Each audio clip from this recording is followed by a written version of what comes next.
ನಾವೆಲ್ಲ ಚಿಕ್ಕವರಿರ್ಬೇಕಾದ್ರೆ ಕತೆ ಹೇಳ್ತಿದ್ರು. ಒಂದು ಅಲ್ಲಿಂದ ಒಂದು ಕಲ್ಲು ತಂದರೂ ಕೂಡ ಬಸ್ ಮೂವ್ ಆಗಲ್ಲ ಅಂತಿತ್ತು ಮುಂಚೆ ಕಾಲದಲ್ಲಿ. ನಾವೆಲ್ಲ ಆ ಕತೆ ಕೇಳ್ಕೊಂಡು ಬೆಳೆದಿರೋದು. ಹಾಗಾಗಿ ಮಂಜುನಾಥ ಅನ್ನೋದು ತುಂಬ ಸತ್ಯ, ತುಂಬ ಧರ್ಮದ ದೇವರು ಅಂತ.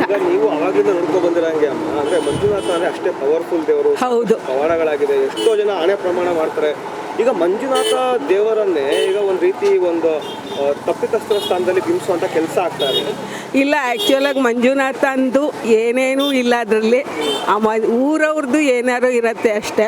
ಮಂಜುನಾಥ ಮಾತ್ರ ಅದ್ರ ಶಕ್ತಿ ಅದಕ್ಕೆ ಇದ್ದೇ ಇದೆ. ಯಾವಾಗಲೂ ಮಂಜುನಾಥನ ಶಕ್ತಿ ಕಡಿಮೆ ಆಗೋದೇ ಇಲ್ಲ. ಎಷ್ಟೋ ಜನ ಈ ಸ್ಟೋರಿಗಳನ್ನ ಅಂದ್ರೆ ಕಥೆಗಳನ್ನೆಲ್ಲ ಕೇಳ್ಕೊಂಡು ಈಗ ಆಗ್ತಾರೆ ಬೆಳವಣಿಗೆಗಳನ್ನ ನೋಡ್ಕೊಂಡು ಎಷ್ಟೋ ಜನ ಧರ್ಮಸ್ಥಳಕ್ಕೆ ಹೋಗೋದೇ ಬಿಟ್ಬಿಟ್ಟಿದ್ರು. ಅಂಥವ್ರಿಗೆ ಏನು ಹೇಳ್ತೀರಾ? ಇಲ್ಲ, ನಾವು ಯಾರೇನೇ ಅಂದರೂ ದೇವ್ರ ಶಕ್ತಿ ಇರೋ ನಾವು ಹೋಗ್ತೀವಿ. ದೇವ್ರನ್ನ ಬಿಟ್ಟು ನಾವು ಜನರ ಮಾತನ್ನ ನಾವು ಒಪ್ಪೋದು ಇಲ್ಲ, ನಂಬೋದು ಇಲ್ಲ.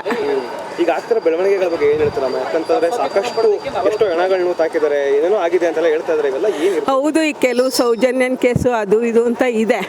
ಅದನ್ನು ಸರಿಯಾದ ರೀತಿಲಿ ತನಿಖೆ ಮಾಡಿ ಯಾರು ಅಂತ ತಪ್ಪಿಸ್ಟನ್ನು ಕಂಡುಹಿಡಿಬೇಕು.